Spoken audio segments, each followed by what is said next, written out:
You are listening to Unequaled with JC Carroll and Ajay Salveson. But first, our friends, the Painted Roses. Hi, this is Karen Nielsen with Guild Mortgage in Logan, Utah. Beyond great rates, we're committed to ongoing customer service even after your loan closes. We want you to experience knowledge, communication, and amazing customer service for a lasting relationship. Make Guild Mortgage your trusted partner.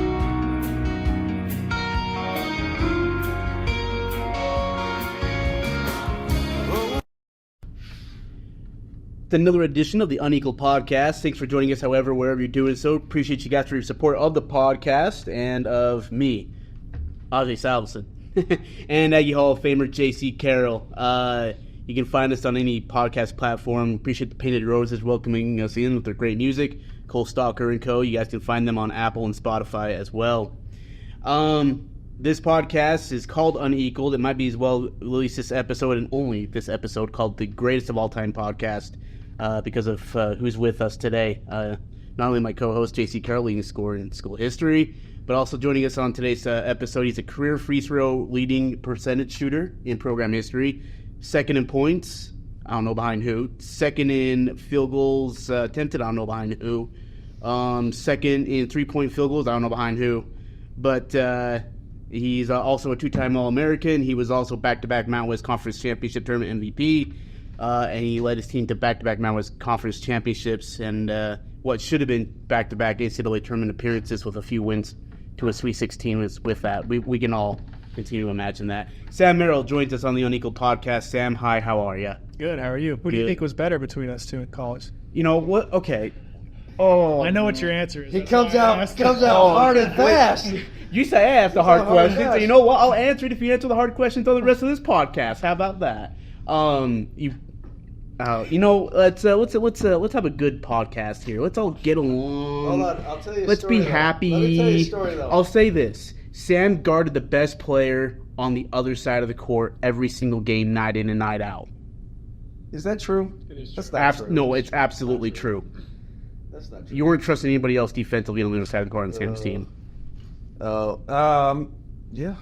I'll tell you a story, though. I love stories. Okay, it was during COVID. I was back in town, and so we all had masks on, and I was talking to an older gentleman, and someone says, like, oh, JC, he's a Utah State guy, and this guy just wanted to talk to me, and he goes, holy cow, can you believe how good Sam Merrill is? He goes, he's the best player that has ever been up here at Utah State. Hands down. I go, hey, you know who my favorite was that J.C. Carroll kid. I was like, I thought he was pretty good. He goes, no, not him. I go, no, really. As far as I think Sam's number 2 on a bunch of lists. I think J.C.'s number 1. It's like, no, Sam is the best player. I was like, all right. And then my friends are with me like, hey, you ever met J.C.? The guy, he's like, no. He's like, well, meet J.C. The guy was like, oh my gosh. He was so embarrassed. But it was funny. It was The funny. question is who's a better golfer? Sam's a better golfer. I'm a better golfer. Sam's a better golfer. That's an easy one. Guess what? That's because he gets to spend more time doing it. I gotta work. Yeah. He's got an 82-game season. You're right. Cow, man, that's tough. Yeah, he's got a lot of free time on his He's hands. got an 82-game season in like Plus 6 playoffs. months. In like 6 months. He's got 6 months off. That's like 6 months to I spend had with your 10 wife months and your of kids. basketball. I had 10 months. Just kidding. You guys went to the country club and swung it, and Sam gets back, and I'm like, hey, how'd you do? And Sam's like, I did okay. And then JC walks in, I'm like, hey, how'd you do? He goes, I did okay. I'm like, would you guys tie? There's no tying in golf. We were tying golf. But it's good. We got him up.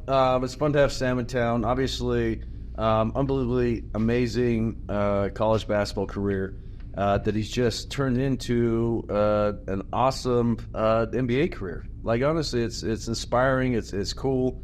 I've been super happy watching from a distance, seeing the success that Sam had last year with the Cleveland Cavaliers.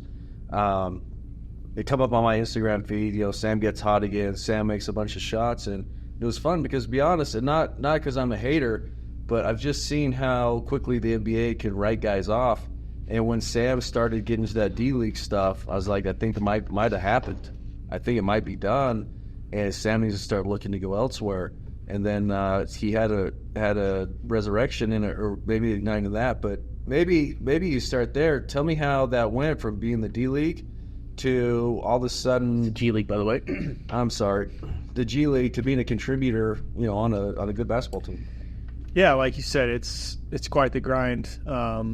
People may not know this. We actually have the same agent, me and Jesse. Yeah. We're both with Priority Sports. Okay. And so my second year I'm with Memphis, felt like I was doing a lot of good things, felt like I was on the cusp of getting some playing time, and then I hurt my ankle real badly.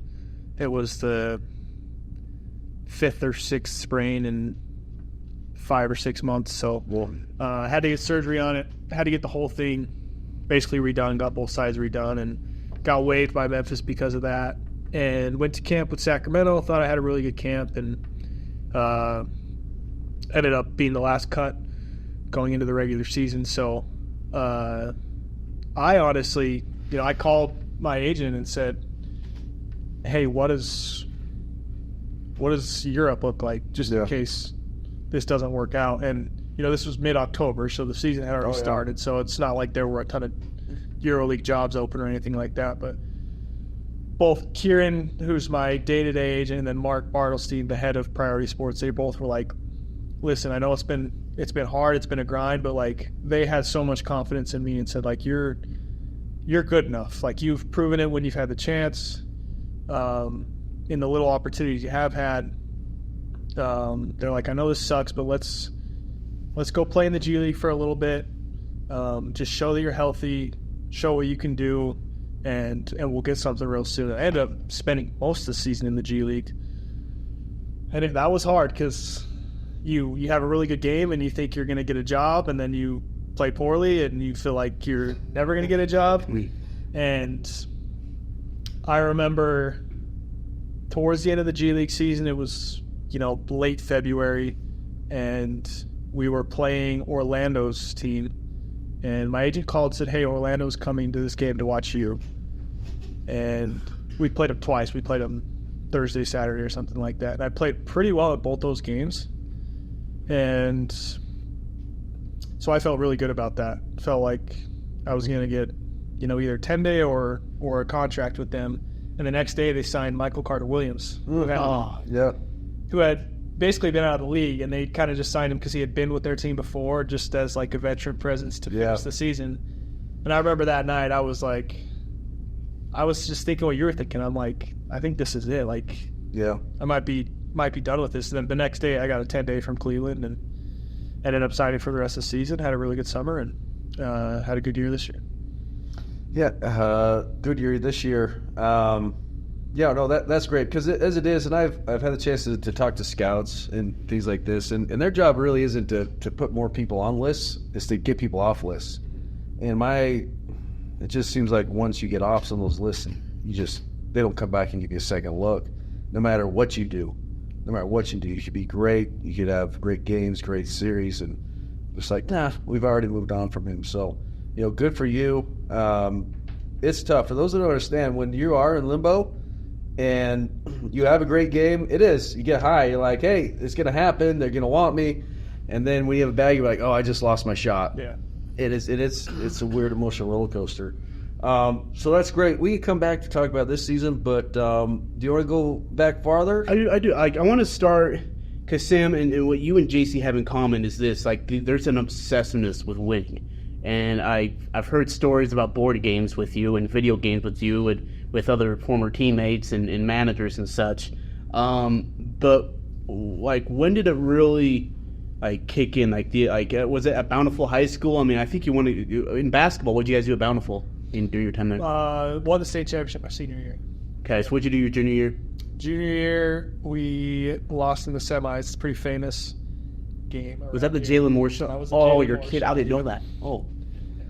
Yeah, that's awesome. That was devastating. That's awesome. You were the other side of that story. I was the one that didn't contest the shot all that well. Well, it was a half quarter, so I wasn't expecting. Yeah, well, yeah, and it's no offense, Jalen Moore. Sorry if you're listening, but it was Jalen Moore shooting that. I didn't know that was going to go in.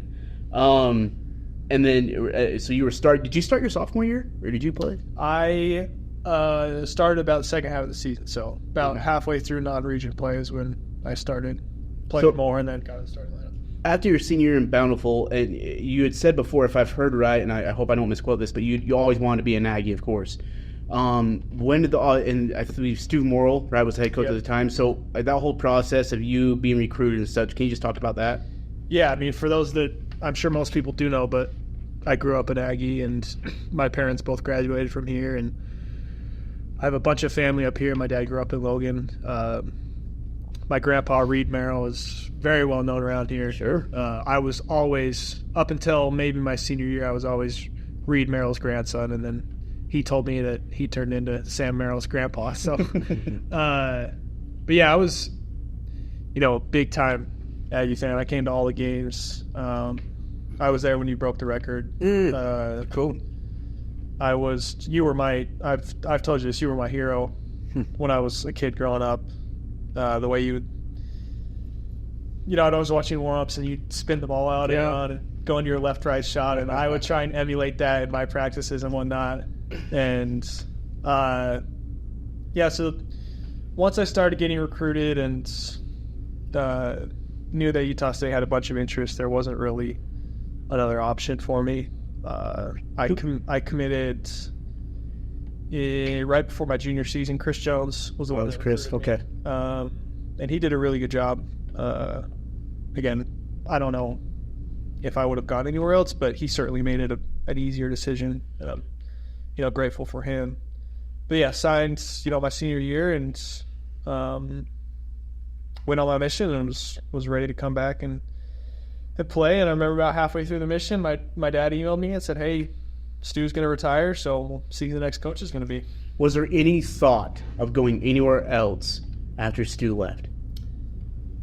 Not that I remember. I feel like they hired Coach D pretty quickly. Yeah. And so, obviously missions you hear on a week-by-week basis, so I don't remember ever thinking about going anywhere else. Man. Now, in high school, did you play multiple sports, or were you just a one-sport guy? I did. I played football all 3 years, and then I played baseball my senior year. You went to a state championship your senior year in baseball, didn't you? We won the state championship, yeah. That's right. That's right. That was fun, yeah. That's incredible, Sam. Jeez Louise. What position did you play in football? I played wide receiver and safety. Okay. Yeah. Sweet. And then baseball? Baseball, we won state, like I said, our team was really good. There was one spot open in the field, and it was right field. Right field. So me and my best friend, we switched off. Every game we just switched off between right field and designated hitter. Oh, cool. And, yeah, we won like our last 20 games or something like that. We were really good. Gosh. I didn't do a lot. I hit leadoff. Just got on base. Oh, yeah. Ran around, and that was Yeah. it. No, look, it's dumb. And Najee hates it when I share things, but I played football. I was receiver, and I was safety. Nice. I didn't play When I did play baseball, I was the leadoff hitter. I wasn't a big hitter, but I could put contact with the ball. I could run fast to get on base. Art grounders to the pitcher. No, to the left field. But so when did basketball start to become a priority? When did that start to become the path that you thought you were going to take? I would say sometime during junior high. That's when I stopped playing baseball in about 7th or 8th grade, because that's when AAU was starting to ramp up and whatnot, and I just didn't have the time for it. And I wasn't sure if I was going to be good enough to play college, but I feel like my sophomore year, when I got into the starting lineup and played quite a bit that year, that's when I thought, okay, I got a chance here, and started working harder and harder. And were you a kid, like, coming up, were you always kind of one of the better ones in your age group? I mean, or were you – because I've had teammates that were like, oh, my gosh, I was trash. I was garbage. And then all of a sudden they just explode. And then there's other people that's like, no, I just was always kind of at the top of my class. Where were you in that?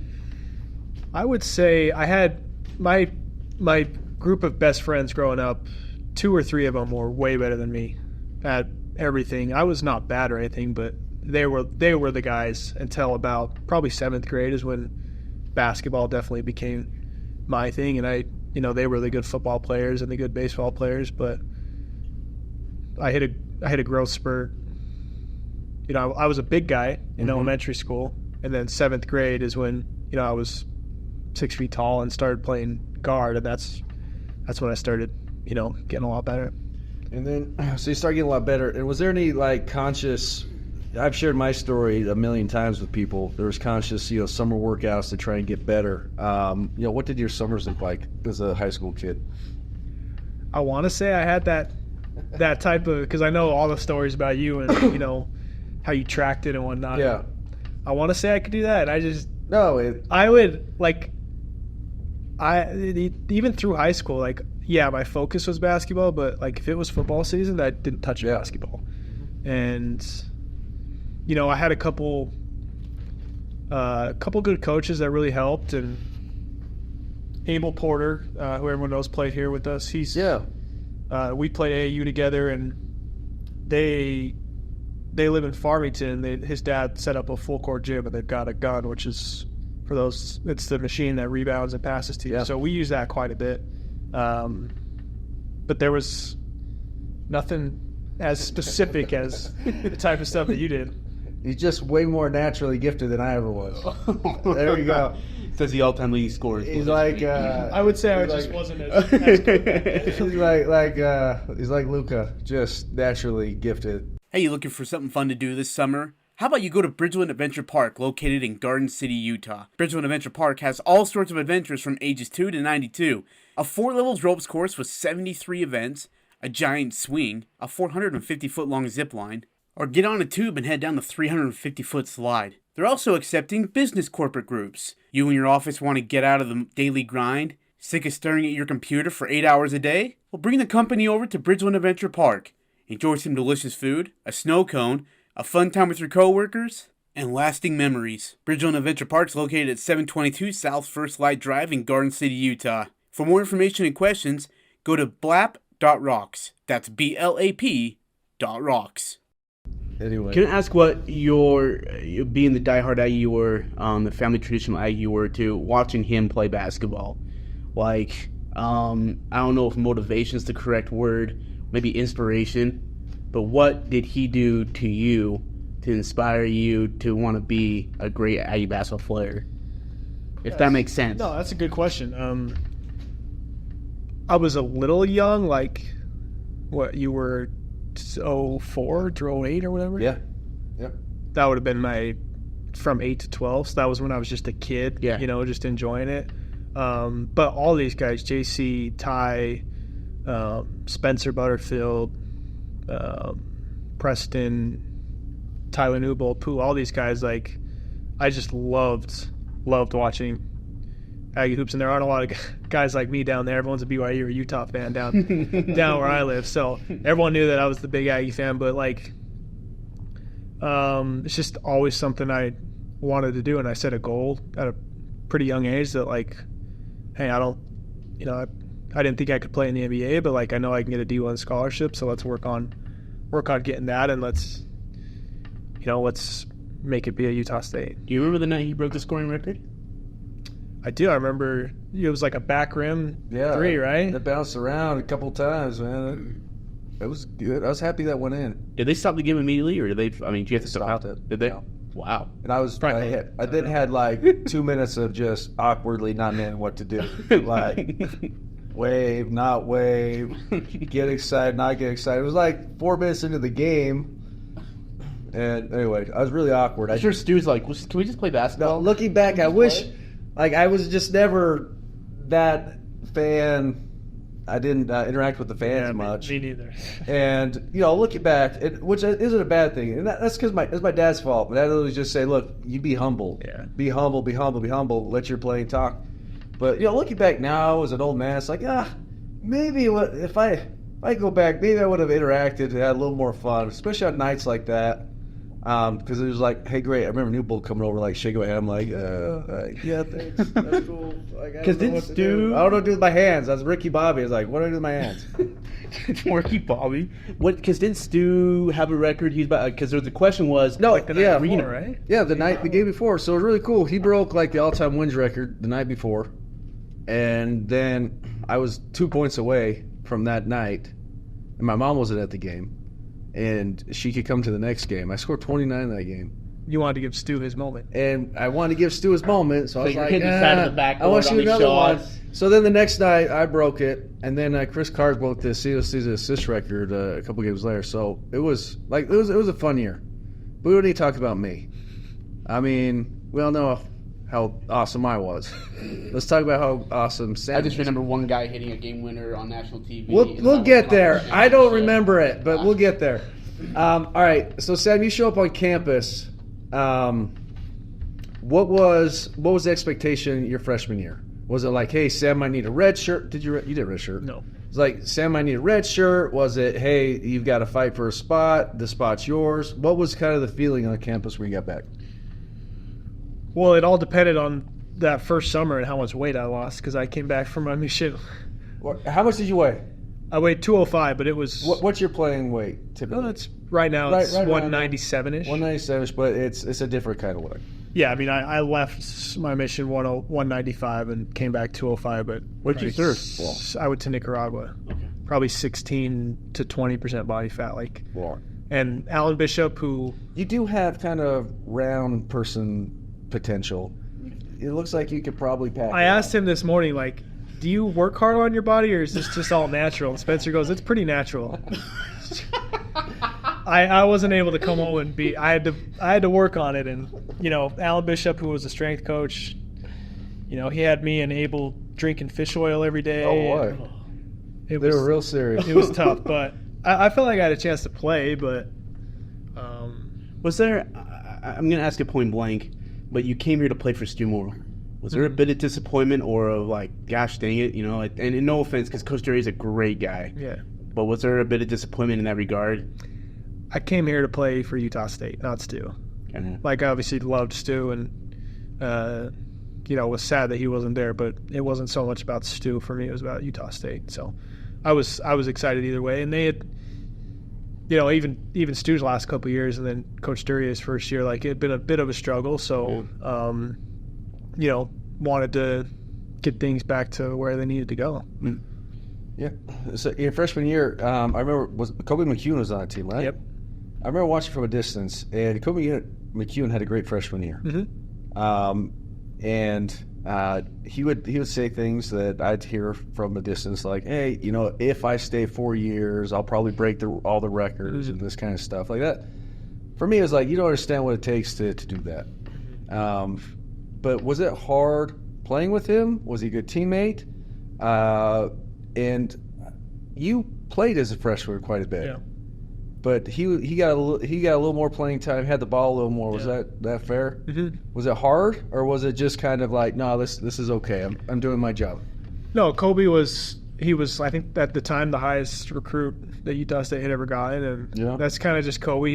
Was very confident, and I was playing just a little bit off the bench to start the season, and started playing more and more. And by the time conference play started, that's when I got into the starting lineup. And Kobe did have a really good freshman year, and we felt good about what me and him could both do going forward. And listen, I think even he would admit that he probably needed to grow in certain areas of his game, and he certainly did. Like, he transferred and had a couple decent years at Marquette, and then finished with a really good year at Weber State, and he's been playing professionally since then. So we had to. It was hard those first couple years.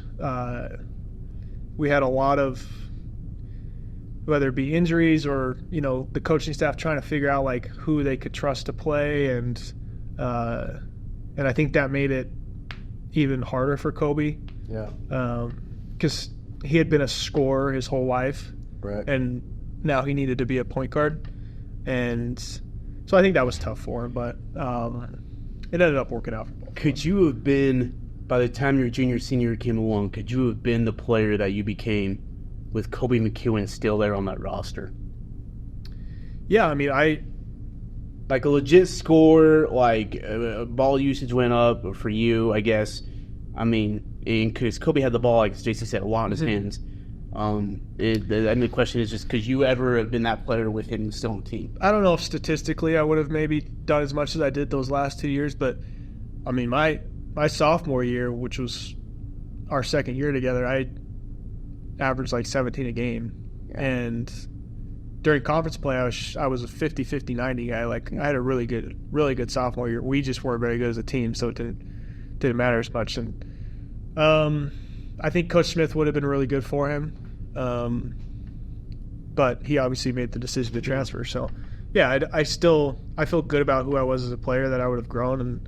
But statistically, probably not, just because, he had the ball a lot more. I know that sophomore year was pretty interesting. You guys had some good wins, but you had a couple of tough losses in conference. I think you lost to San Jose State, and I was kind of hard. We lost at Air Force at San Jose back to back. I think you guys got clobbered in both games. If I remember right, I don't think we were that close. But you guys went to the Mountain West tournament.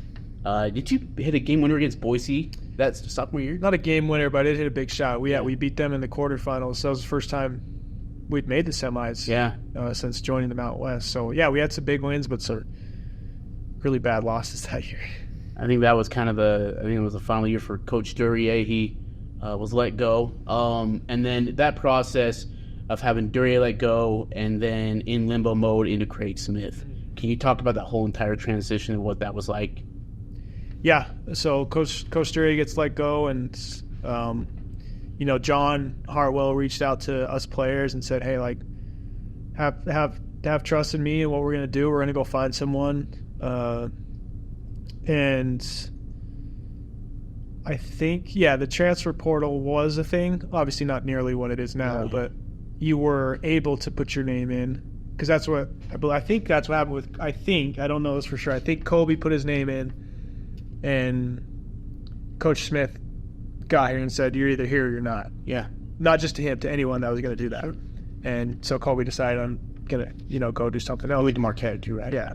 And, I got my AAU coach called, said, "Hey, like, Gonzaga has a spot for you, BYU, Utah, like, you could probably go anywhere you want right now." But I was about to get married, had a bunch of family here, would still have to sit out a year if I did transfer.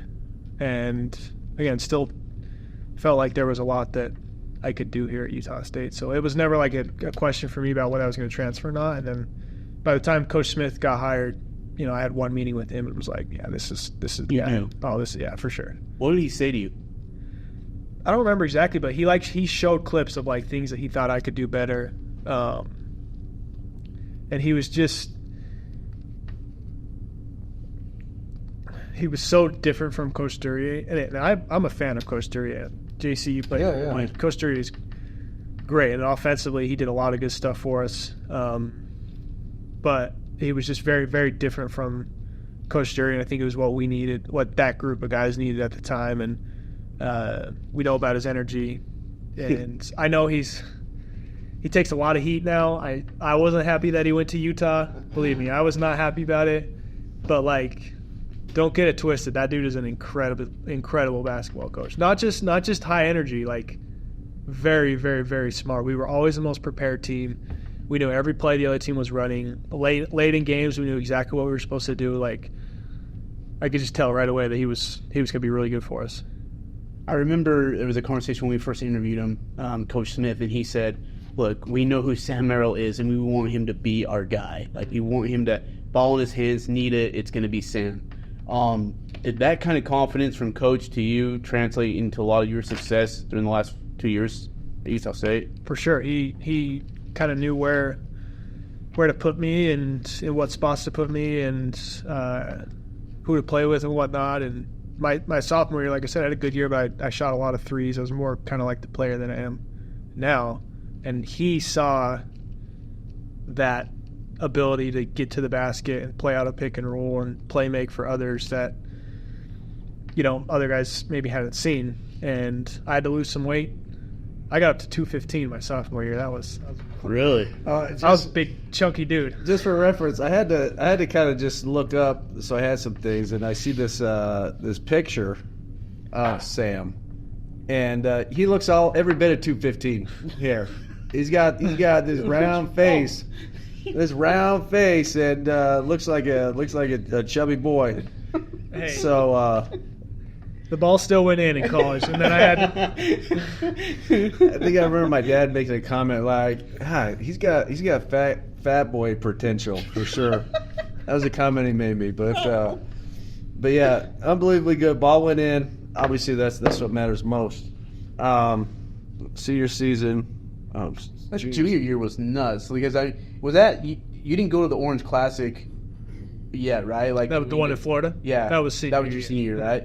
The year before, your junior year, goodness gracious, remind me what your preseason was like. I knew you guys played BYU at BYU. Was that the Nick? That was when Nick Emery came back. Came back for his first game. Yep. Banked in like a corner three, and I was sitting behind the bench. I remember Craig Smith looking back at his coaching staff and being like, "Yeah, it's not our night." Yeah, I try to forget that game, but yeah, that was. We're picked 9th in the preseason. We had no idea whether we were going to be any good or not. Nimi had just gotten to campus 2 months earlier. He was like this big, skinny guy. And we go play Montana State, our first game on the road. And I think they were favored, and we beat them by 35. Yeah. And then that was when we went down to Vegas, and we beat St. Mary's. And that was kind of the coming out game. We beat St. Mary's. Me and Nimi both had like 25. He dominated the game. That was at St. Mary's too, right? No, that was in Vegas. Okay. Then we played Arizona State the next night because that was our little tournament, whatever you call them, and lost that game, but it was a really close game. We lost by 11, if I remember right. It was a ball game. Yeah, then had a really good win at Irvine. Lost to BYU. I think we had just those 2 losses, just Arizona State and BYU. So it was good non-conference, but our first league game that year was against Nevada, that was their year where they were top 10 and they killed us.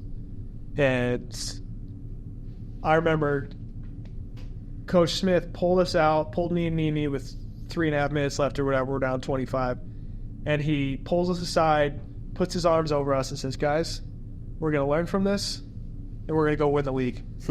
No way. And that's exactly what happened. No, wait, this was junior year? Junior year, yes. This was junior year. You won the league. Where did you finish the regular season? Did you win the regular season? We tied with Nevada. Beat Nevada at home. Yeah. And then you won the conference tournament. Yes. Sorry, I'm going to back up this a little bit because that conference season was pretty incredible. And then that Nevada game, that is the loudest I've ever heard the spectrum in my life. There was no room to sit. I'm sitting courtside. There's people standing behind people up in the doggone concourse. It was that packed. People couldn't get a seat. And I remember you getting postered by, I think was it Cody or Caleb Martin? It was called a charge. You're talking about the charge, yeah. There's no poster if it's an offensive foul, right? No, dude, that shut that crowd up. Like everyone's like, "Oh my gosh, is Sam dead?" No, but that was And those Martin twins were so incredible to watch. What was it like playing against them? Yeah, they were really good. And they both had pretty good NBA careers. Cody was hurt all year, but they've both had good careers, and that was a really good team. I mean, Jordan Caroline, they were huge. Everyone. Oh yeah, that's right. They had a 5-star center. I can't remember what his name was. They had Trayshawn Thurman, who was like a 6'9", big power forward. And then the Martin twins and Jordan Caroline. I mean, they were just the exact type of team you'd want, especially in our league. Do you remember anything after the game? Like the whole incident, the fire extinguisher? Yeah, I don't. Did you hear this? No. Yeah, so we're walking off, and I honestly, we're in the locker room already, and most of the team is in the locker room already, and we're just like celebrating, real happy about it, just waiting for the coaches to come in. All of a sudden, like I hear something, and a couple guys run over, and I just like slowly walk over to the entrance of the locker room, and it's like everyone's yelling at each other, and their coaches are holding their guys back, and our coaches are kind of holding our guys back, but it's not like our guys were really getting into it. And I didn't think anything of it. I just figured it was just whatever, guys yelling at each other after the game. But yeah, then the video comes out, and Jordan had been frustrated about the game, and Hurts, I think one of our assistants kind of got into it with one of their coaches. I won't name the assistant, but they said something across the line. And then Scott Gerard, myself, and Coach Lance Becker are sitting there, and like one of the coaches kind of gets shoved like almost onto the score table right where I'm sitting. And there's some conversation. I have to turn down our crowd mic because you can hear exactly what they're saying and they can't repeat it.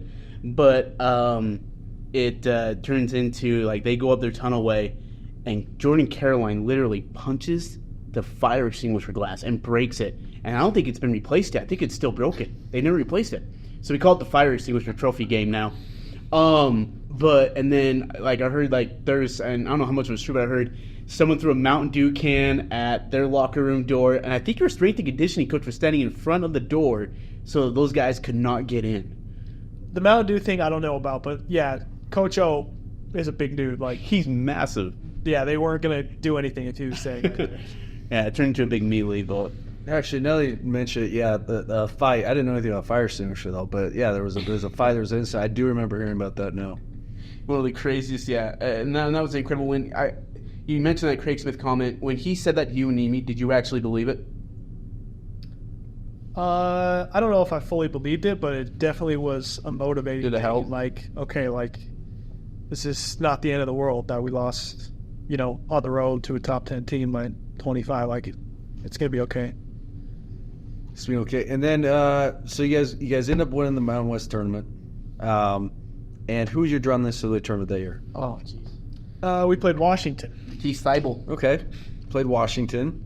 And what was that experience like? What was it like on the NCAA tournament? Where was the venue?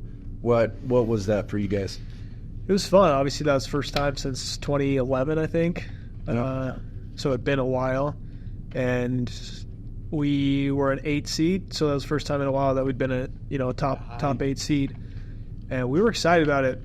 We felt pretty good about the matchup. Washington played they played the Syracuse zone. Yeah. And we had been really good against zone all year.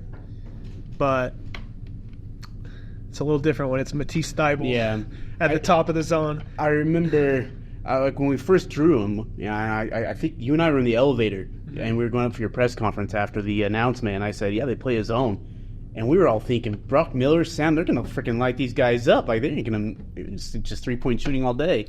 Yeah, so we played in Columbus. Nationwide Arena. Yep, and I think we were like the Friday night game. We were.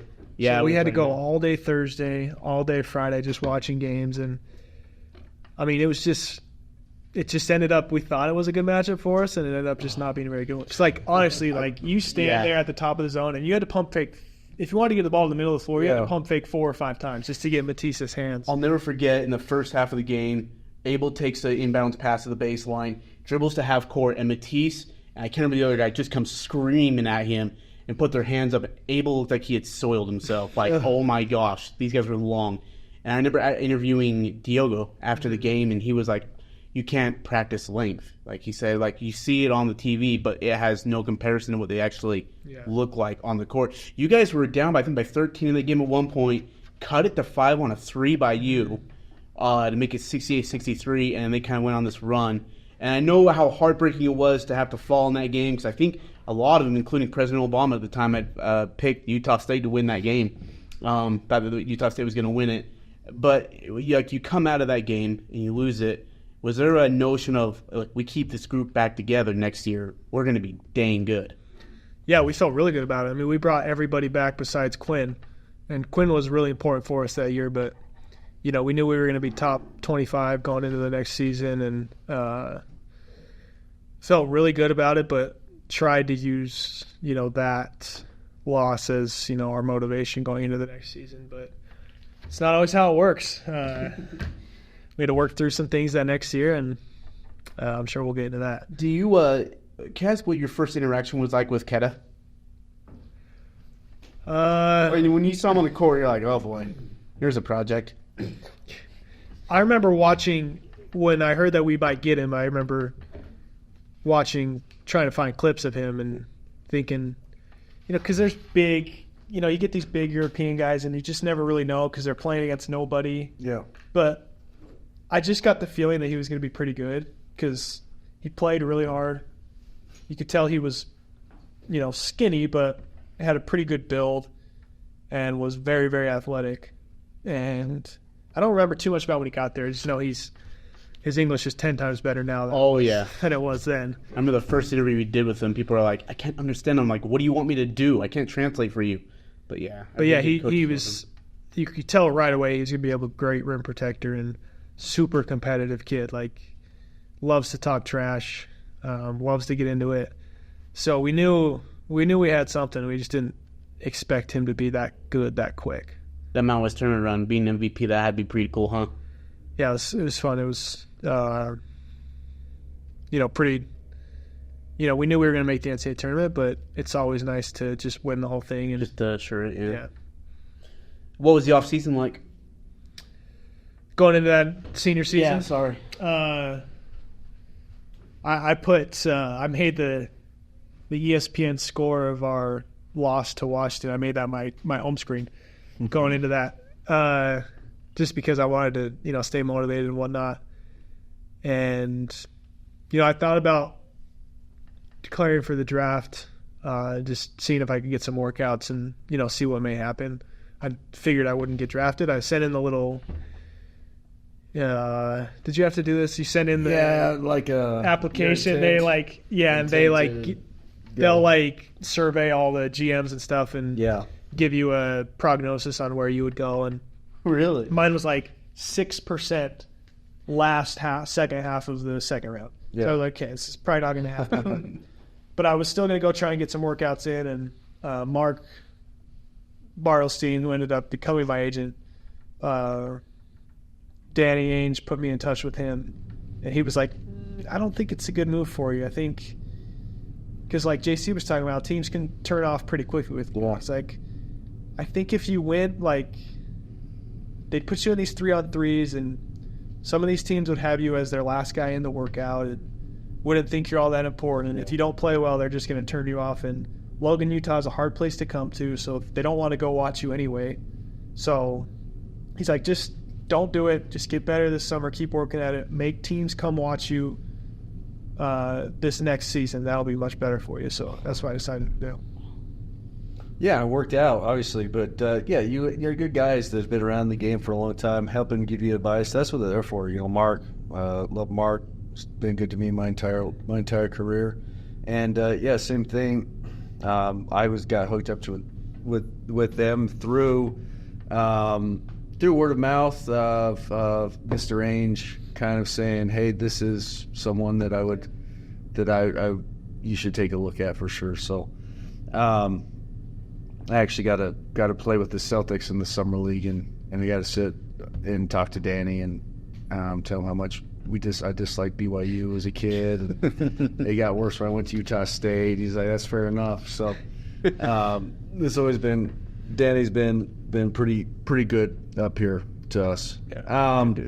So going to see your year, now there's expectations. You guys won. You've been MVP. Did you feel more pressure on those because there were higher expectations, or was it just like business as usual? Yeah, it's hard to remember, but I don't think I felt more pressure because I did feel really good about our team. I thought we were going to be pretty good either way. I felt like personally, obviously, I had a lot to live up to from the previous year, but my junior year I only shot 38% from three. Yeah, you were terrible. It's not 47%, but I had been 43, yeah, and then 37 was bad.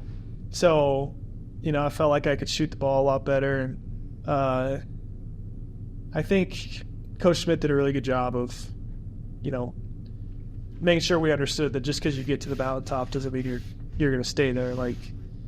We knew teams were going to be coming for us, and knew it was going to be a tough year. But we had a pretty good non-conference. Again, I'm trying to think of how that non-conference it was interesting because you guys were ranked 16th into the country going into that season, which is the highest ranking for a Utah State team preseason. And all of your season opener ends up being against Montana State at home, and Mr. Fry puts up an absolute clinic, scores 37 on you guys, and not only that. Hey, hold on! Didn't we start out by him saying he guards the best player all the time? I mean, where were you? What was going on? Someone scored 37. No, JC, hold on. This guy literally took 2 dribbles across half court and then let it fly. and he hit it. Like, it was unreal. That guy could not miss. I don't know if it was 37. You can look it up. I will. Right he did now. play really well, but I feel like I might have been in foul trouble. I don't know if I guarded him a whole lot that game. There you go. Harold Fry That's a had good 34. He was 6-10 from 3. See, it's not 30. Come on, AJ. 37 or 34. Tomato, you Hey, guys. but we won the game, so that's what. Oh, you won. Yeah, so who cares? Yeah, the lights went out that game twice. Fonz had to go to the free throw line in the final minute and shoot free throws, and twice the lights went out. And they had to turn it back on, delay it, and Fonz went back there, and I think it went 8 of 8 at the line, too, like in the final 2 minutes. This guy's got a good memory. Huh? Well, pretty good. He's 37, 34. All right, now here's something that I am curious about. As I went into my senior year, like, for me, there was always talk, like, what game am I going to break the scoring record? Mm-hmm. Were they talking to you? Were you close enough that people? No. I finished No. a few hundred behind you, right? Okay. Well, I mean, there was a conversation of, like, where he's going to end up, but it was never, like, I don't think it came up until, like, late in the season. Because I think he became, second right? I think the Colorado State game. Because the Boise State game, the refs just did not like you that night. Yeah, that was the Wayne Estes night, and I was going to pass him in scoring, and that was the night we honored him or whatever, and there were 3 just horrendous calls on me. And I was going to do it, too. I was feeling good, and I played like 23 minutes that game. Yeah, I think at one point, we started the second half. JC comes in, Sam, and it was right in front of Craig, and this kid just scoots in front of him. It's an obvious black. They call it charge. Craig loses his mind, gets a technical right then and there. He knew exactly what he was doing too, and he wasn't afraid of the tech. But I was never going to pass you because I actually, I passed the ball too. Yeah. No, and look, well, we can talk more about that in a minute. But the other thought, because for me, I felt that pressure. Mm-hmm. It was like, hey, what game is this? And I'm looking at people going, there's still 400 or 500 points I have to score to even get there, let alone pass it. Another thing, and you tell me this if this was similar for you at all. I was always very, very stoic, didn't show a lot of emotion, but I started feeling more pressure in the spectrum shooting 3-pointers than on the road, because as I'd get it, there would be an anticipation of the crowd like, yeah, and then when I missed, there would be a collective, ah. And I could feel that. Did you ever feel that? Yeah, I felt it a lot this year, I'll tell you that. Because I started to get that with the fans. But, yeah, I always played better on the road in college. Okay. And I scored 30-plus, I don't know, maybe 7 or 8 times in my career, never at home. It was always on the road. But the crowds weren't quite as good for us as they were for you.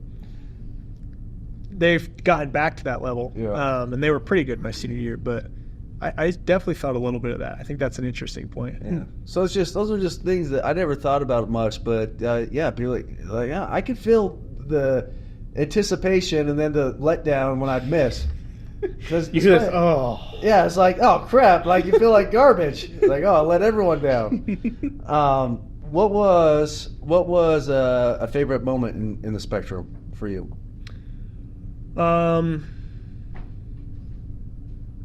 So Ajay was talking about that Nevada game, and you saying it was the loudest you'd ever felt heard it. I actually feel like the loudest it had ever been was the game before that against San Diego State. So we beat Boise on the road, and we knew that if we won those 2 home games against San Diego State and Nevada, that we would probably at least get a share of the conference. Yeah. And like obviously San Diego State and Nevada, 2 of the best teams in the league. We had never beaten San Diego State since we joined the league. So we knew that was a big one, but we also knew we were probably the better team. And it was packed that night too. We went on a little run in the first half. We got up like 16-8 or something, and I swear the place was shaking. Like that was the loudest. Like I felt like I was in an earthquake. So that was the moment where I was like, okay, like Spectrum's back. Yeah. It's been a while, but it's back now.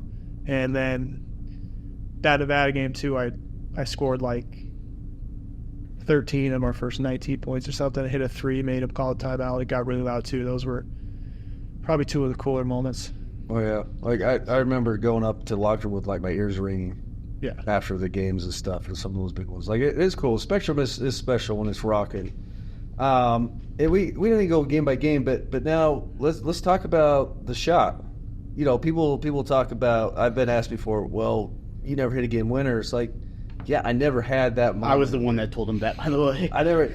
I had a crib. Like, look, I've made free throws to win games. I made big 3-pointers to seal games, but I did not have a Sam Merrill shot. Before we get there, and I do this purposely because the 2 games before that were so doggone pivotal. That New Mexico game, because people talk about how great the San Diego State game was in the championship. I still have on my DVR the New Mexico game quarterfinal because that was insane. You guys were down by, I think, by 16 at one point. You had 3 or 4 fouls in the second half early, so they had to sit him for a little bit. Yeah.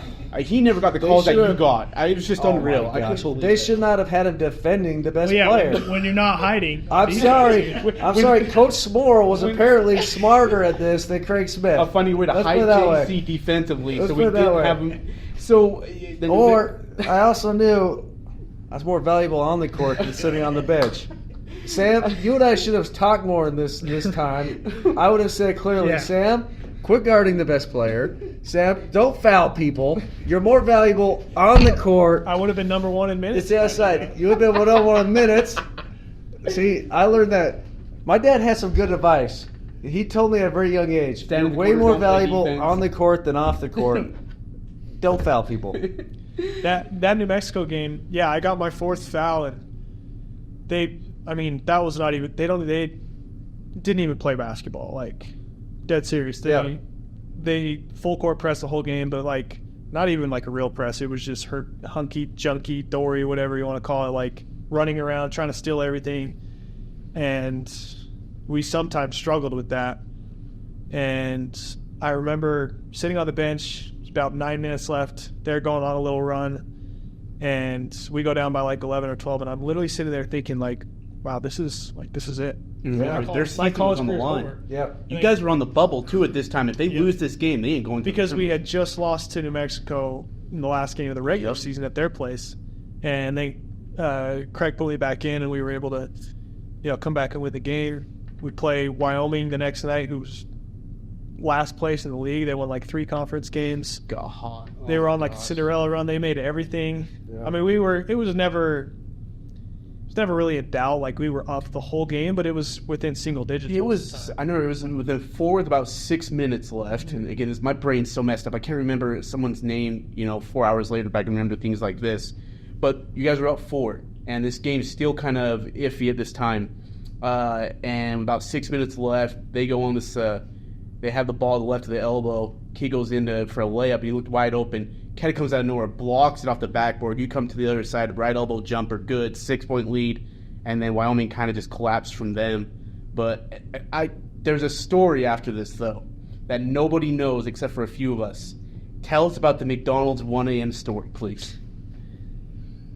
Yeah, so they, at the conference tournament, they do the stupid, you have to sit in the locker room for 30 minutes to prep you for the NCAA tournament to let media come in. Nothing against media, but it's like 30 minutes of just sitting there. And it's the Mountain West tournament. It's not like there's a bunch of people there to interview you. Yeah.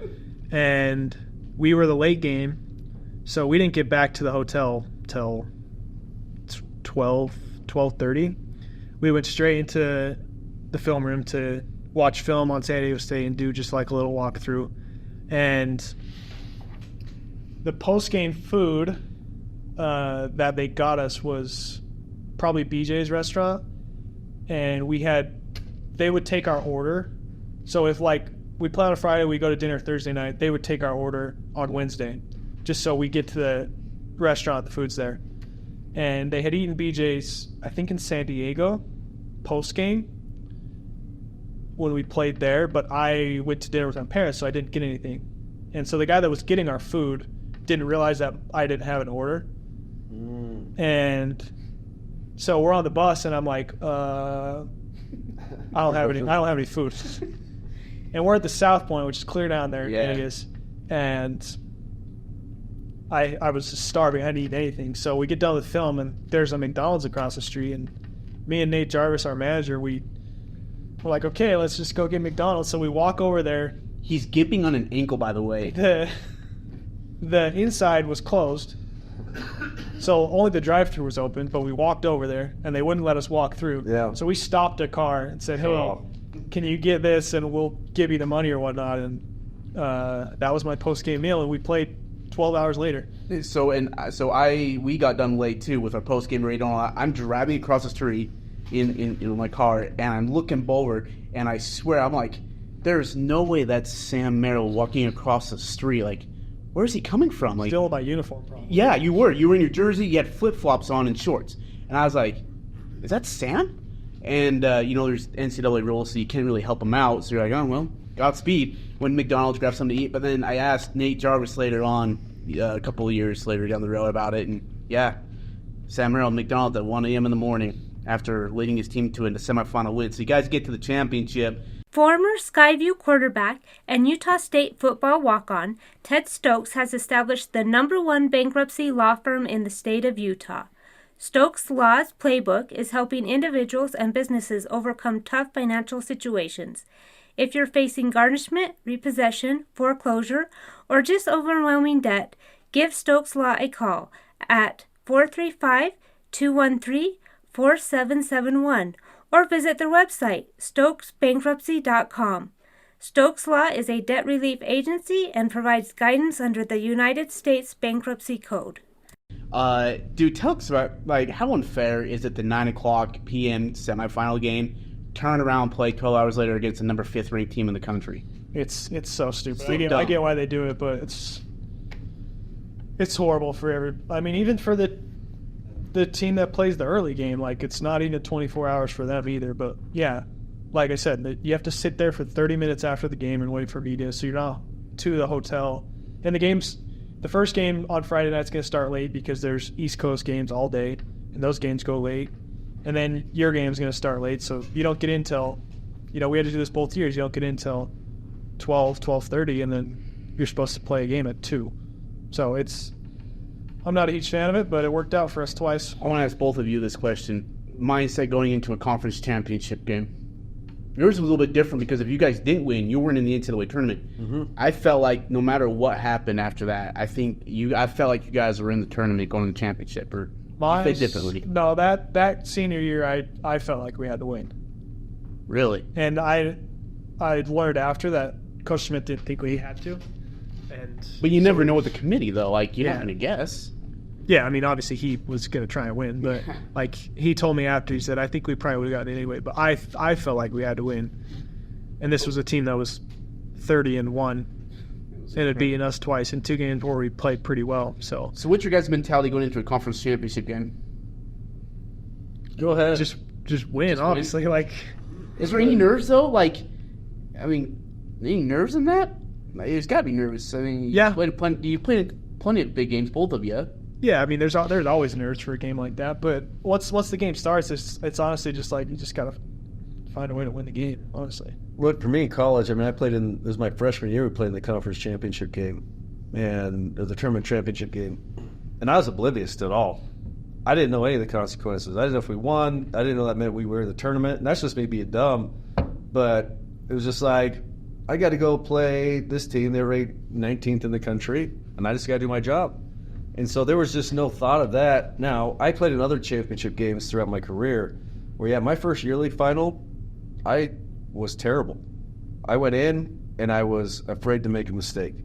I played afraid to do something, just handcuffed me, and I was just terrible.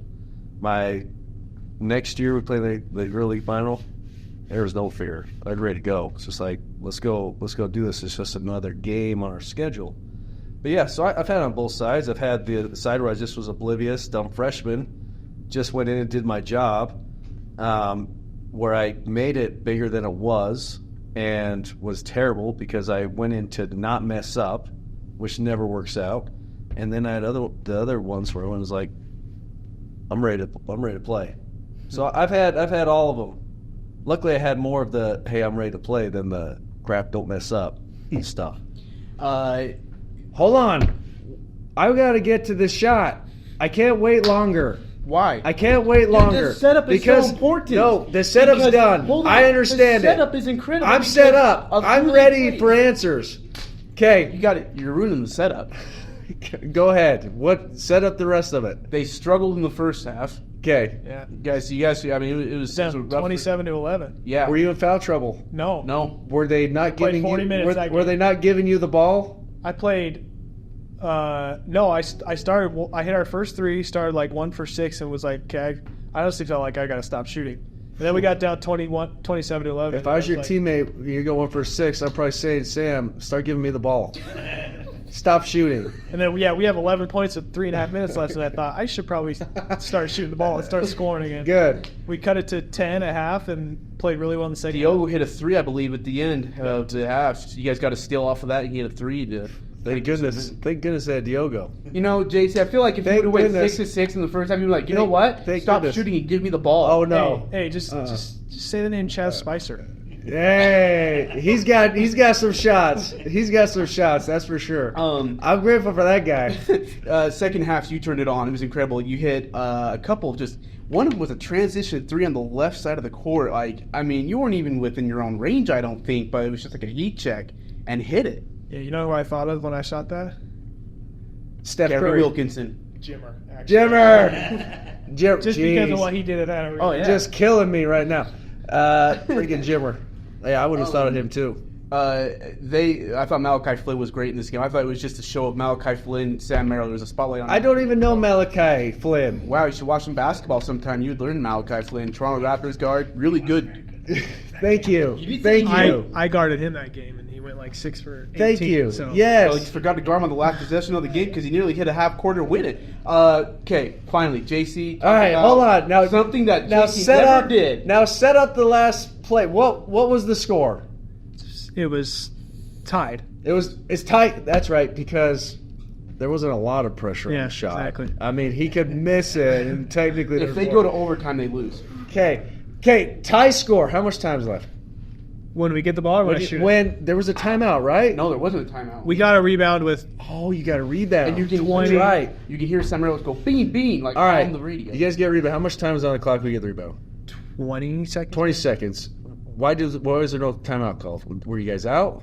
Why would No, you- we just wanted to just go Just play go. it out. You Now, fourth flat, didn't you? okay. Now, did you guys have a set for that scenario, or was there a call from the bench, or did you guys just play?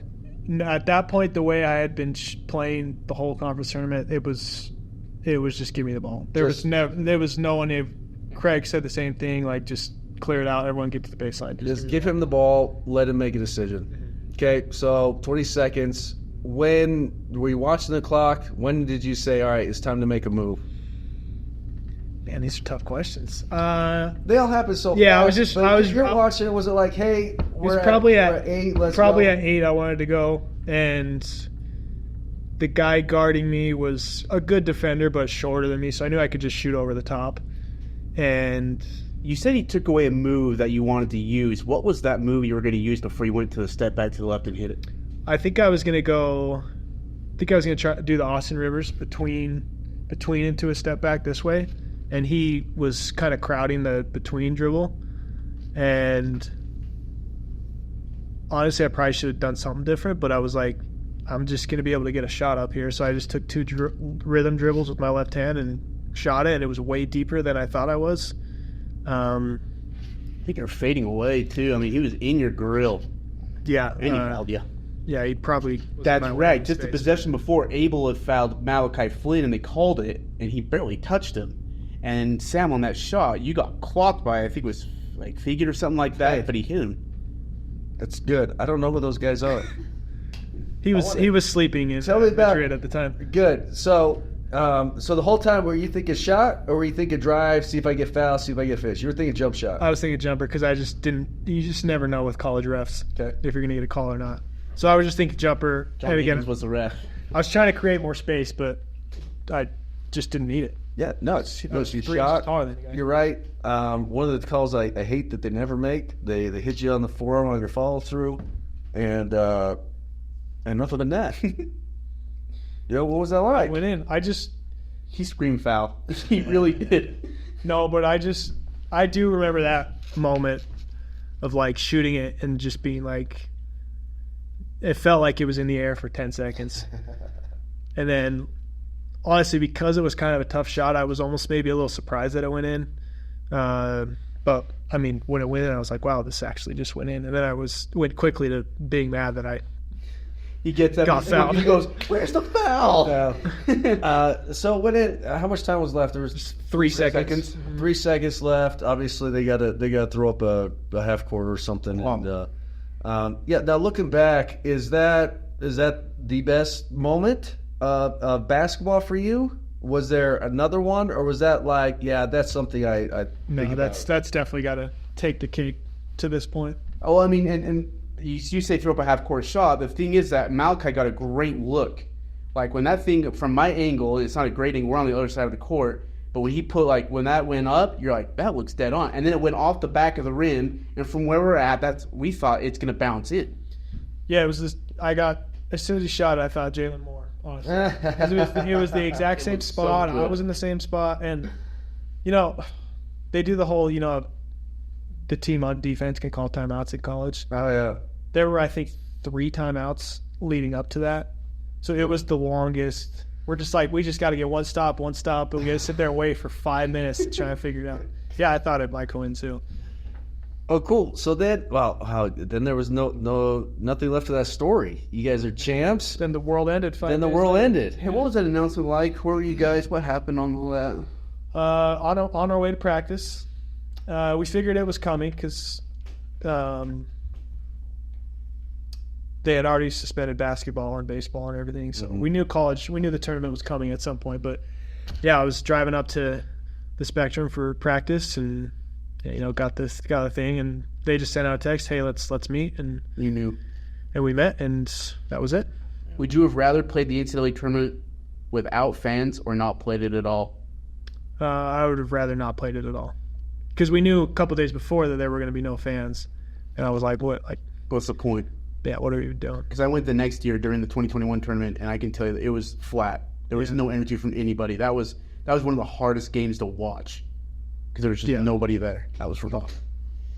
So then your draft stuff, what did that look like that year? Were you able to do draft workouts? Nope. There's no draft workouts. So how did everything was just based on your college career? Yeah, college career. Yeah, a bunch of of Zoom interviews. Did 2 interviews with most teams. Yeah. And then they hit a point where they said that teams could go work out 1 or 2 guys, but I wasn't, important enough to get any of those. And then, and this was all summer of just not knowing when the draft was going to be. And we get to like October, and they're like, okay, we'll do a little combine where you can go to the nearest NBA facility, do your physical tests, do some shooting things. And I got invited to that, hurt my ankle, so I couldn't go. Oh. So I just had to do like a little almost pro day type workout where I just filmed myself shooting, and then I did the tests up here with Coach O, the strength coach, and sent them in, and a bunch of Zoom interviews, and that was it. Do you think that helped you or hurt you? Do you think you getting a chance to do what kids are doing right now, going to workouts, show things, I do think I would have probably helped myself. Helped yourself? Yeah, but at the end of the day, like, it comes down to, do 4 or 5 teams like you, and that's kind of where I was. And so could I have helped myself with teams that weren't as interested? Maybe, but the teams that liked me, really liked me. So I was going to get a chance, I think, either way. What was draft night like? More stressful than I was expecting. Sure. I knew that obviously Milwaukee had a lot of interest. I knew Memphis had a lot of interest in Phoenix. Those were probably the 3. And Memphis had 2 picks in the second round. Milwaukee had 2 picks in the second round. So I felt pretty good about it, and felt like worst case scenario I was going to get a 2-way contract somewhere. Then that second round starts, and they start calling out names, and start getting real mad. Like, man, I'm better than this guy. Why is this guy getting drafted? And then about midway through the second round, my agent called and said, hey, Phoenix we got a deal for you that's going to get you 1 guaranteed season, second-year team option. They don't have a pick, so, they're going to try and trade in, but if not, you'll just go undrafted and sign a, fully guaranteed deal. And so I was like, sweet, Phoenix, what a great spot. This will be fun. And then, about 9 picks later, they called back and said, hey, just kidding, Milwaukee's going to give you the same deal, but they have the 60th pick, so they're going to take you with that. They won a championship that year with you in your rookie year. What were some of the biggest lessons you learned about the NBA life? Well, it's a long season. It's not 10 months like Europe, but there's a lot of games and a lot of flights. And the biggest thing for me was I had to really grow in my confidence level. Just I remember watching Joe Harris, who, when we played them, he was with Brooklyn. We played them in the second round, and he was horrible. Could not make a shot. But you would have never known. Yeah. He just, same thing, stoic the whole. And I'm sure he was, beating himself up inside, but he did a really good job of hiding that. And that was, I had to just start to tell myself because I had a few games where you go in and you're shaking. I played in the first game of the season against Boston, and I felt like I couldn't even walk because I was shaking.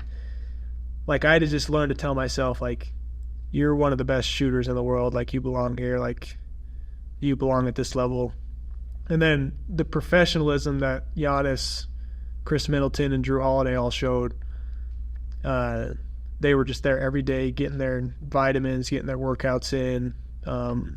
We're down 2-0 to Brooklyn, and there was never any, up and down. It was just always staying level-headed, staying professional. Let's go one game at a time. We're down 2-0 to Phoenix in the finals. Same thing. It's let's just get better. We're gonna be okay. Let's do things the right way. And so I learned a lot that year. Was there ever I liked your mentality that you started to have? Hey, I'm one of the best shooters in the world. I belong to be here. Was that something you learned, or did you spend some time with a sports psychologist at all? No, just had to learn that. I've never worked with a sports psychologist. I know they're, a lot of people really, really like them. We have some with our teams, and I've talked to them a few times. But it's just guys at the highest level, everyone just has so much self-confidence, or you have to. Yeah. And it's, you talked about trying to stay humble, and I do try and stay humble, but you gotta make sure that look, that's the outward expression of it. Yeah. Inside, I'm freaking killer. For sure. Inside, it's who's this clown? Yeah. I stepped out with Steph Curry. I go, who's this guy? Now we all know who Steph Curry is now. At the time, I was who's this guy? Yeah, for sure. Yeah, definitely had to learn that. And then, did you get traded to Memphis? Is that right? Yeah, traded. Right. What's it like to be traded? I was grateful because I was going to get waived by Milwaukee. But they said, hey, we'll try and find a spot for it, because they had tax issues or whatever, wanted to leave a spot open. And they said, hey, we'll try and find a spot for you. And Memphis, Zach Kleiman, who's their GM, was still a big fan of me from pre-draft, and he said, yeah, I'll trade for you. So I was, grateful that they did trade for me. And like I said, I really enjoyed my time in Memphis, and I got hurt in the game, and then the next day the coach that had the scout for the next game was like, man, bad timing. You were going to get a shot these next few games, because we were kind of struggling at the time. Yeah. And I was like, oh, sweet. Thanks for telling me now. Great timing. You know what? It's also great for him to say that, too. It's easy for him to say that. Yeah. It's easy to, it's just too bad. We just love you, Sam. Your opportunity was happening now. Yeah. This is just too bad. And I believe he was probably sincere, and it was coming. So what do you got on your deal right now? How many years left? I got one more season. One more season. Mm-hmm. And then you're a free agent? Yes. Unrestricted, restricted? Unrestricted. Ooh. To go wherever the world may take you. Look, that's awesome. What's your biggest, almost starstruck moment in the NBA? If there was one. Yeah. I don't know if I've really had one. I mean, I've had some welcome to the NBA moments. One of our first practices, I was on defense and Giannis was coming down the lane, and he was very nice. And I mean, he could have absolutely thrown it down on my head, but he just was very nice and laid it up. I was like, these guys are pretty good at this level. And then this year was, I'm not like a huge LeBron guy or anything, but this year was the first year where I actually played against LeBron, and like being on the floor with a guy that I've watched my entire life. That was a pretty cool moment. No, that's cool. Just a moment for me was I was at Portsmouth and Larry Bird walked in and sat on the bench or on the baseline. I was like, freaking Larry Bird. Yeah. Like for me, that was kind of like, whoa, that's cool. Yeah, that's cool. Playing with Donovan Mitchell, former Jazz guy, now a Cavs guy. What's that experience been like? And now participating in the playoffs as well with the Cavaliers and having some heavy minutes. What was that? Super cool. Yeah, Donovan's a great dude. I'm a big fan of his. We sit by each other on the flights. He's really down to earth, and I mean, people know this that watched him play. He's was very, very, very competitive this year, and he had a really good year. But yeah, it was a lot of fun. Like my minutes were up and down this year, so it was hard at times not knowing whether I was going to play or how much or what kind of opportunity I would get if I did play. But that's the thing. Like we were talking about, like being confident. Like sometimes I would go in, especially the first round of the playoffs. Like I'd get put in, and if I didn't, either get up a couple threes or make a couple threes within the first few minutes, I was probably coming back out. Yeah. So it's like, and I obviously feel like I can do a lot more, but that's your role at the time. Yeah. So you just gotta learn. Like I'm just gonna be as aggressive as I can and find a way to, get up some threes and feel confident that they're going in. And I played, hit a couple big shots in Game 7 against Orlando. That was fun. And then, had some good moments against Boston too. JC and Coach Calhoun talked about this on a previous podcast. I want to ask you very similar to it. The college basketball world has changed in such a... All right, hold on. Before college basketball, where's the championship ring sitting? It's I can't say where. Wait, which one? He's got 3 of them. My summer league one? Is NBA championship one? The NBA championship. That's the only one I'm gonna be honest. I don't know where my college ones are. Oh, really? They're probably somewhere in my storage unit, but. And I don't mean, I don't mean that in a bad way, but I'm curious about the World Championship ring. Where is that sitting? It's I know where it is. Okay, good. How often does it come out and take a walk around? Oh, I've never worn it out in public. Well, let's go, man. JC doesn't have to go and be like, hey, I'm Sam Merrill. I would play with the Milwaukee Bucks. Absolutely. You show up to Utah State game. Sam Merrill needs to walk in with his World Championship ring. Not his conference back-to-back. No, his World Championship ring. Those are really in your storage? I hope. Man. If not, I don't know where they are. Harry Abel Porter just still doesn't have his ring. Yeah, I think I know who has it too, by the way. Is it Corbett? Yep. Abel, if you're listening. So the college basketball world has changed in such an incredible way, for good, maybe not so good. NIL and such, it's become such a business. And I want to know what your thoughts are on that, because a guy like Craig Smith, right, your great coach, he heads to Utah, and I'll be honest, like, yeah, he could have built like a statue here with that guy with what he has done here, and then he goes to Utah. And hey, easy. No, like, he had 2 seasons. Easy. Yeah, Three. All right. Get it right. 2 seasons where they won. They made the 3. NCAA tournament. They made the NCAA tournament again after Sam. Give him 15 years, then start building statues for people. Like, easy. Okay, fine. Easy. Sure. I agree with that. Easy. Like, I'm not saying he was on that track, trajectory. Yeah. He's on that trajectory. But after 3 seasons, no one's getting a statue anywhere in the world. Not even J.C. Carroll. No, definitely not me. No. But, okay, so the college basketball world's turned into a business. What are your thoughts on it? Kind of is what it is. I mean, it's just, we'll have to see where it goes. It's so early. Like, yeah, teams want to give up or people want to give up a bunch of money for players now. I don't know how long that's going to last. I think it's obviously I'm very jealous of the players that are getting money. I think that's really cool.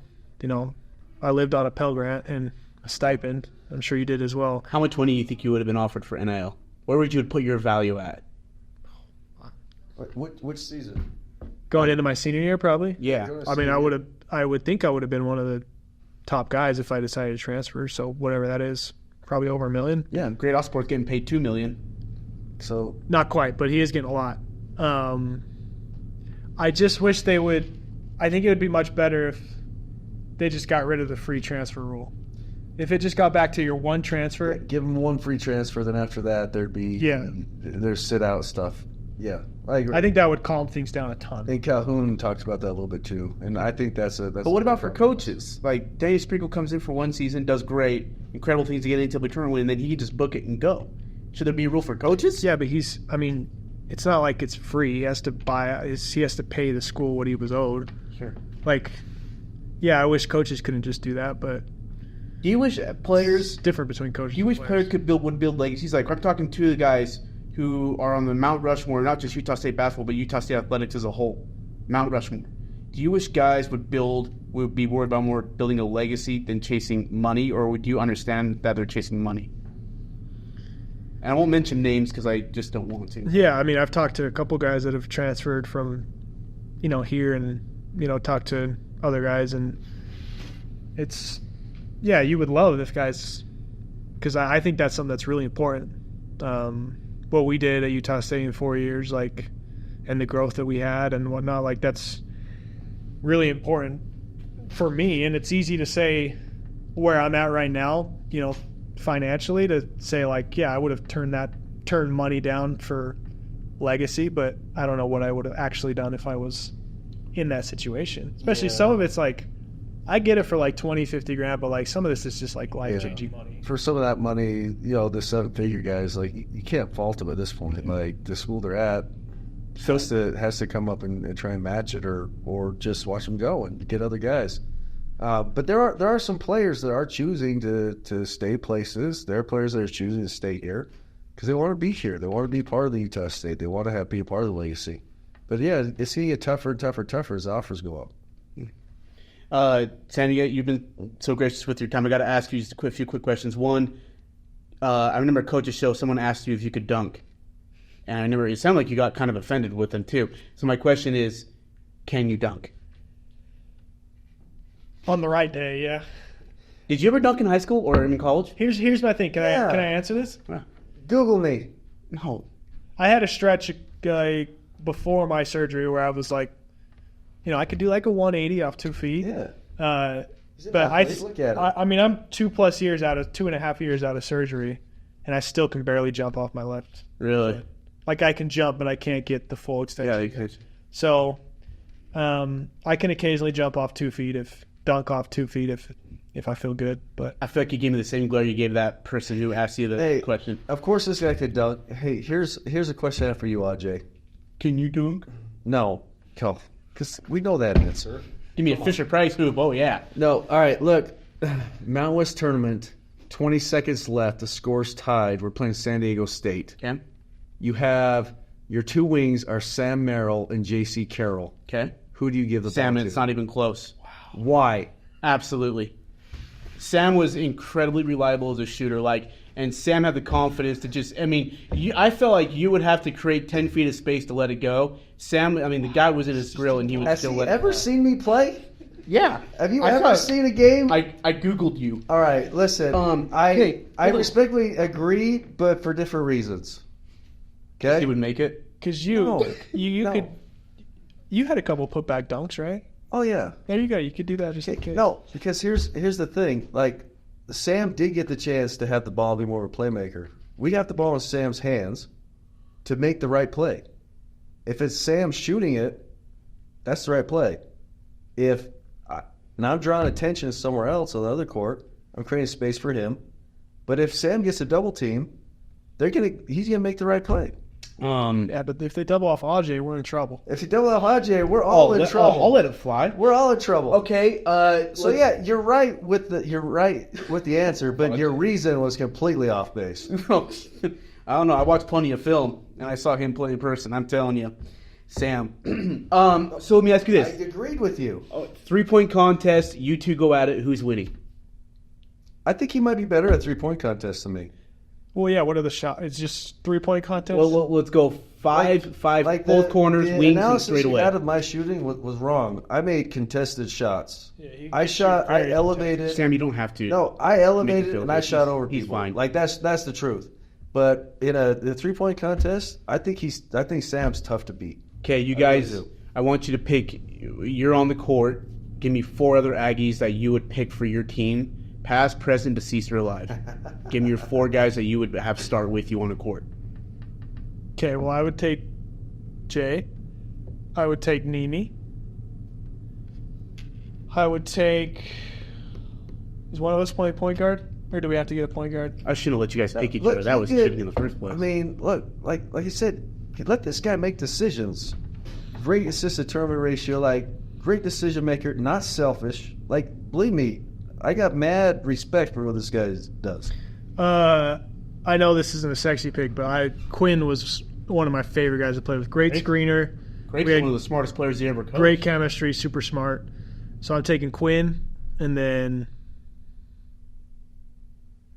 I don't know who's the 5th. So you got a big, you got a wing.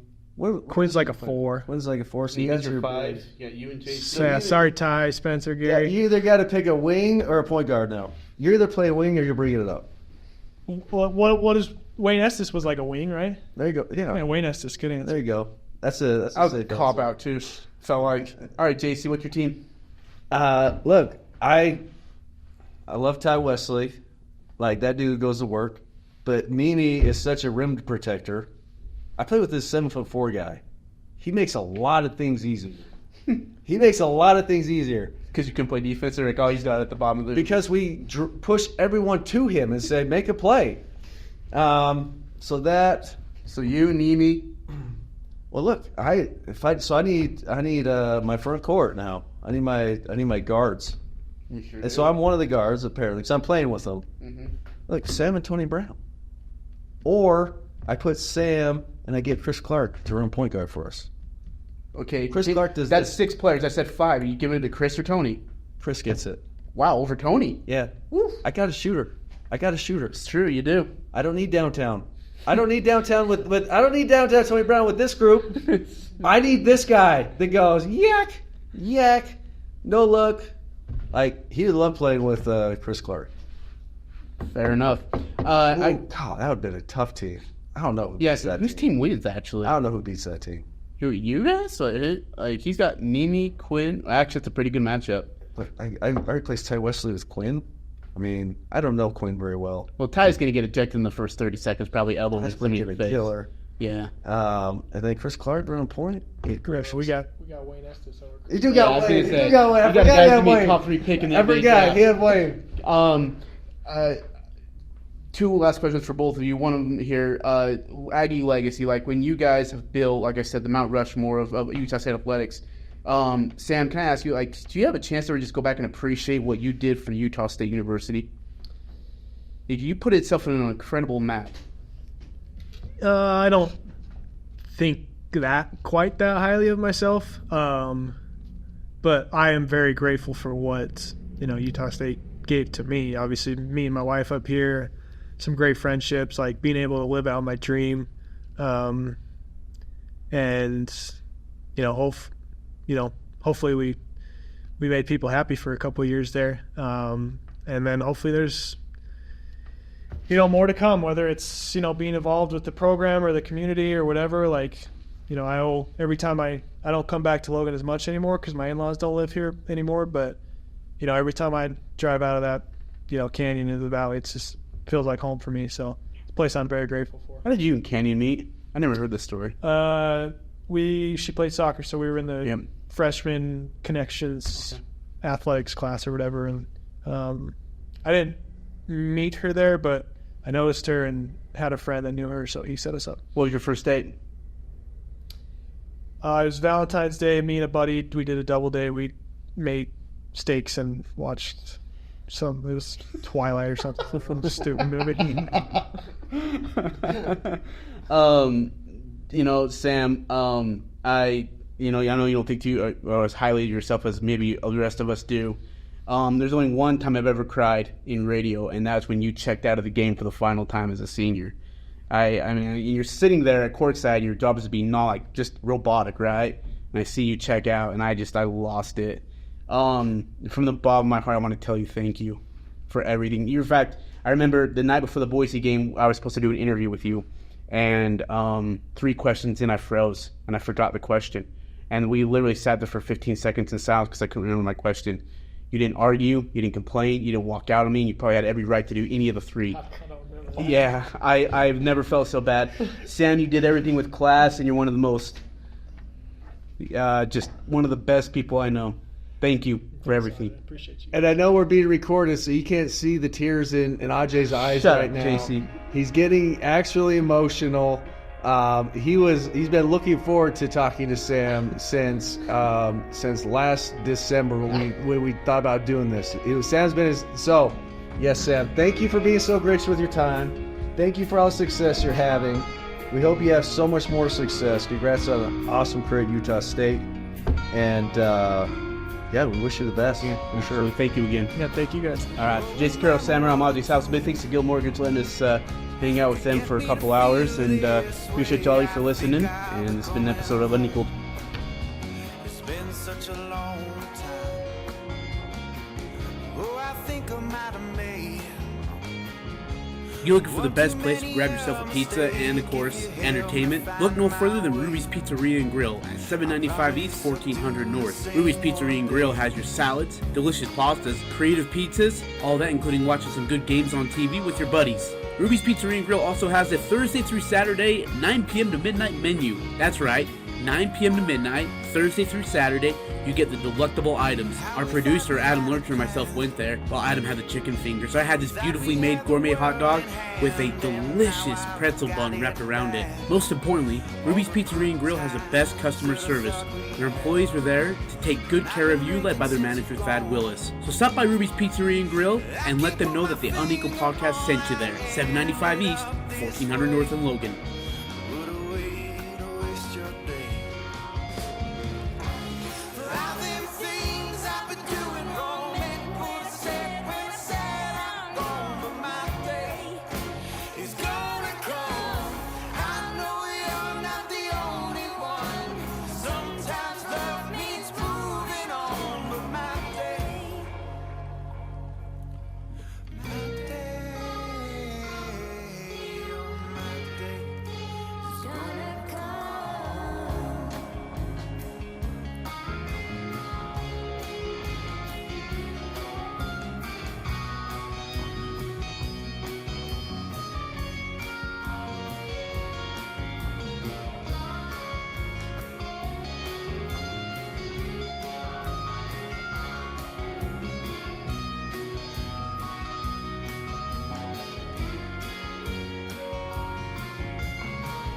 I'm a stranger to my feet.